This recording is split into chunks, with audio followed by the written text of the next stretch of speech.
Hey guys, so I wanted to come on here and talk about this article that's saying that Colorado just became the first state to completely abolish slavery. And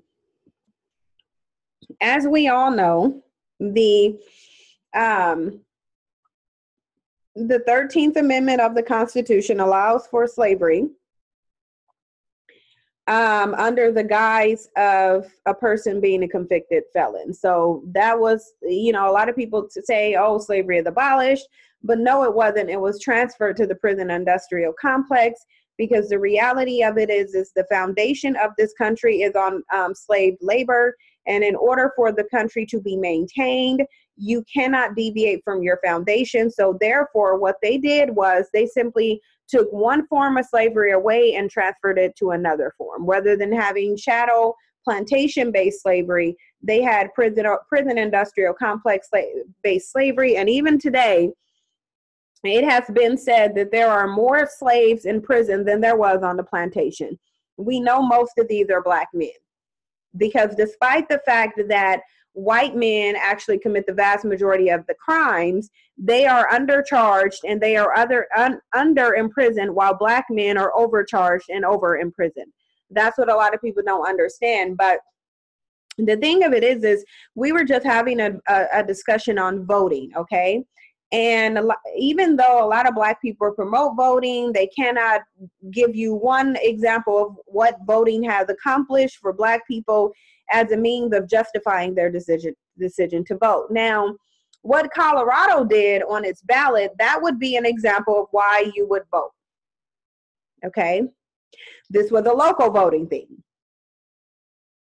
Because the thing of it is but even still with this, you still have to go a step further, because you still have to do something about the disproportionate amount of Black men who are imprisoned.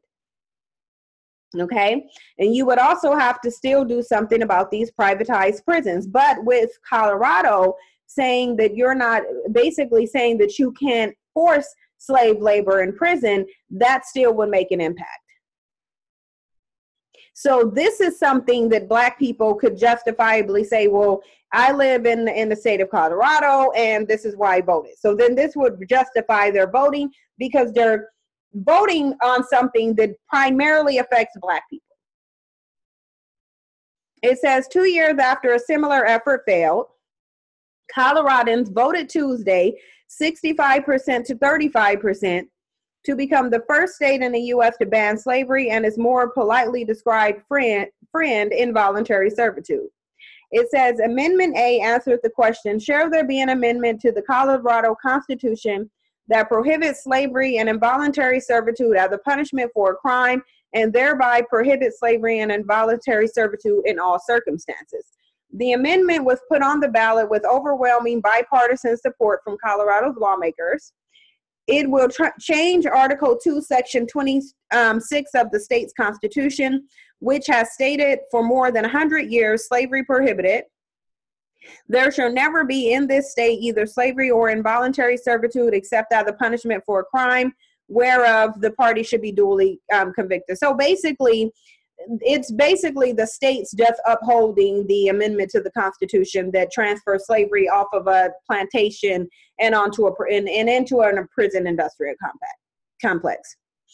The new version will shorten the second sentence to say there shall never be in this state either slavery or involuntary servitude.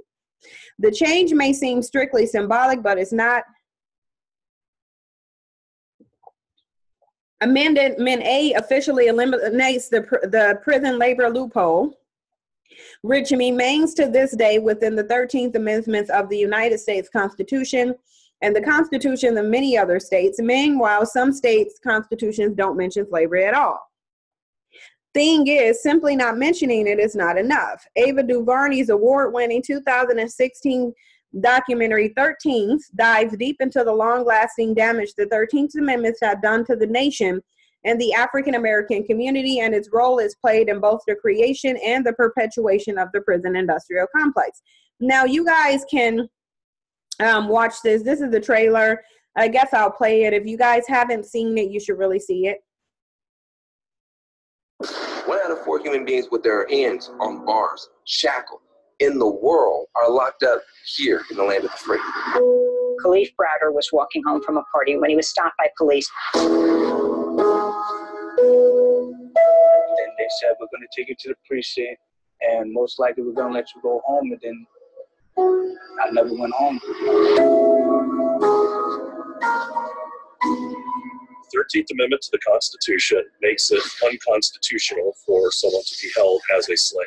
There are exceptions, including criminals. The loophole was immediately exploited.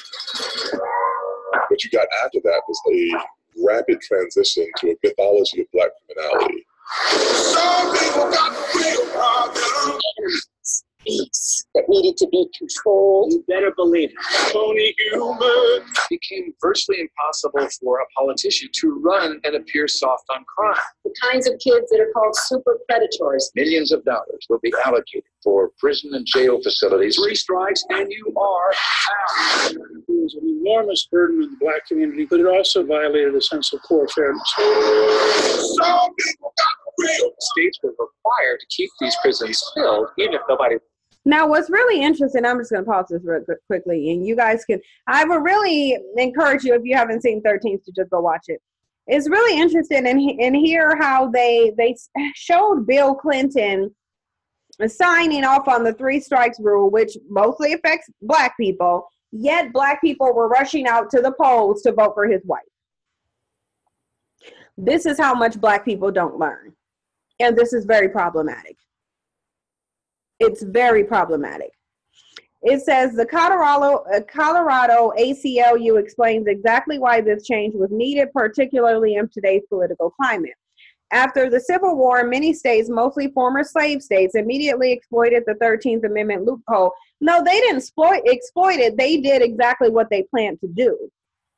There's no exploitation of that, because the reality of it is they plan ahead. So the minute that they set up and signed that Emancipation Proclamation, they already had a plan to put in the prison industrial complex. They already had a plan on doing that. That's why they wrote it in there. They didn't write that in there for white people, because who were the slaves at the time? The Africans were the ones who were the slaves. So they would have to say, we're going to abolish this slavery except for if you're a felon, because then obviously then they would just go make those people felons. So they're not even exploiting it. They're using it for its intended purpose. It says many former slaves were arrested and then put back into slave labor conditions through convict leasing, a lucrative practice that generated more than 70% of the state's revenue for the state of Alabama in 1898. But that's because I keep telling people, this is why voting isn't going to do anything about this unless you get all of these things across the board, which there's a reason why they're not putting this on the ballot in every state. Because if you do that across the board, the American economy will crumble. The foundation of this country was built on slave labor, and it is by slave labor that it needs to be maintained. These people cannot do anything on their own. If they could, there would have never been any slavery. From the 1920s through 1941, convict leasing was gradually eliminated through state laws and by presidential executive order. The constitutional loophole, however, was never removed. In states such as Colorado, that echo that loophole, as incredibly as it may seem, slavery was involuntary servitude may not be fully unconstitutional. While, of course, we will hope our legislature and courts and correctional institution will never allow it, it would not necessarily violate our Constitution or for prisoners to be bought and sold for slave labor by public or private prisons, or even put on the auction block and sold as slaves to the highest bidder, as long as it could be defined as a punishment for a crime. We may think that could never happen, but in the context of today's national politics, it is hard to feel comforted by just an assumption that something will never happen, especially when you're dealing with white people. The 2016 attempt failed to pass by less than 1%. Most Coloradans, however, insist that voters weren't choosing to keep slavery legal. Rather, they blamed the confusing language of the original, both Amendment A and its predecessor, Amendment T, were unanimously moved to the ballot by state legislatures. It's assumed that opponents of the amendment, 30% of voters, were concerned about the impact of prison labor and community service sentences, particularly when it comes to inmates fighting wildfires and lawsuits demanding better wages for incarcerated workers. Time will tell what the impact will actually be and whether other states will follow Colorado's example. And again, some might, but not all of them will, because again, there is an economy. You're dealing with a group of people who have never worked for anything on their own. They're incapable of establishing anything. Furthermore, like I said, the foundation of this country is slavery. So therefore, it must have some form of slavery in order for it to be maintained, because that's what it was built on, and you can't deviate anything from its foundation or else the whole structure will crumble. You guys let me know what you think. Thank you for your support, and I'll see you in the next video.